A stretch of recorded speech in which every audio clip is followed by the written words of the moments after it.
2011 cricket world cup. എത്ര ശതകങ്ങൾ മാറി വന്നാലും ഇന്ത്യൻ ക്രിക്കറ്റിനും ആരാധകർക്കും ഒരിക്കലും മറക്കാനാകാത്ത ആ ടൂർണമെന്റ്. കപിൽ ദേവും സംഘവും ആ ലോക കിരീടം ഉയർത്തുമ്പോൾ ഒരു ജനതയുടെ ഉള്ളിലേക്ക് ക്രിക്കറ്റ് എന്ന വികാരം ആഴത്തിൽ ഇരമ്പി ഇറങ്ങുകയായിരുന്നു. ഇന്ത്യ ഇതുവരെ കളിച്ചിട്ടുള്ള ലോകകപ്പുകളിൽ ഏറ്റവും മികച്ച 11 പേരുടെ സംഘമായിരുന്നു 2011 ഇന്ത്യക്ക് വേണ്ടി ഗ്രൗണ്ടിൽ ഇറങ്ങിയത്.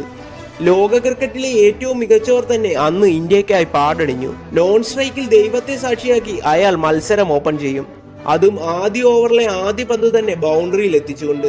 ഒരാൾ പുറത്തായാലും മറ്റൊരാൾ അവിടെ തന്നെ ഉണ്ടാകും. 2 സെഞ്ചുറികളും 2 50യുമായി ടൂർണമെന്റിന്റെ ടോപ്പ് സ്കോറർ നിരയിൽ രണ്ടാമനായിരുന്നു സച്ചിൻ ആ ലോകകപ്പ് അവസാനിപ്പിച്ചത്. സച്ചിന്റെ സെൻസിബിൾ ഇന്നിംഗ്സിനൊപ്പം ബാറ്റിംഗിൽ അറ്റാക്കിങ്ങിന്റെ പീക്കിലായിരുന്നു അന്ന് വീരു ഉണ്ടായിരുന്നത്. 9 മത്സരങ്ങളിൽ നിന്നും 1 50യും 1 സെഞ്ചുറിയും ഉൾപ്പെടുന്നതായിരുന്നു സേവാഗിന്റെ പ്രകടനം. വൺഡോണിൽ ഇറങ്ങിയ ആ ബാറ്ററെ കുറിച്ച് പറയാൻ കൂടുതൽ വാക്കുകളൊന്നും വേണ്ട. ചെളി പുരണ്ട ആ ജേഴ്സിയും ആ ഫൈനൽ വേദിയും തന്നെ ധാരാളം. ഗ്രൂപ്പ് സ്റ്റേജിൽ 4 50കൾ ഉൾപ്പെട്ട ഗംഭീറിന്റെ പ്രകടനം ഇന്ത്യൻ ഇന്നിംഗ്സിനെ പലപ്പോഴായി താങ്ങി നിർത്തി. എന്നാൽ അയാൾ ശ്രീലങ്കയുമായുള്ള ഫൈനലിൽ ഇന്ത്യൻ ചരിത്രം തിരുത്തി എഴുതി.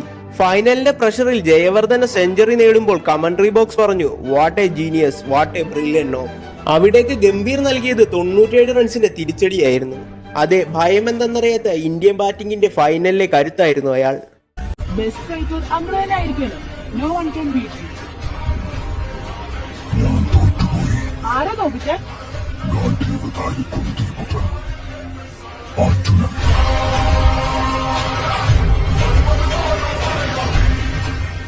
ഫൈനൽ നോക്ക് ഗംഭീരമാക്കി ഗംഭീർ മടങ്ങുമ്പോൾ ഏവരും കരുതി ആ ഫൈനലിന്റെ താരം അയാളാകുമെന്ന്.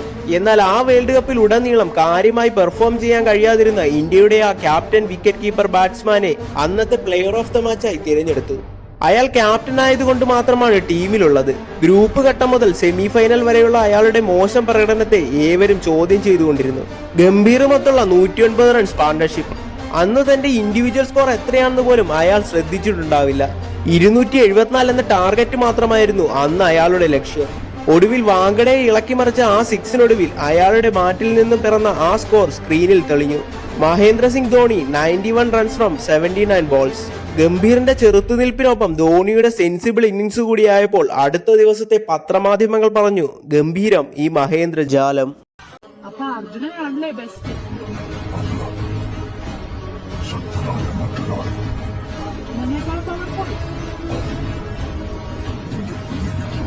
സൂര്യപുത്രൻ വൈകർത്തനൻ.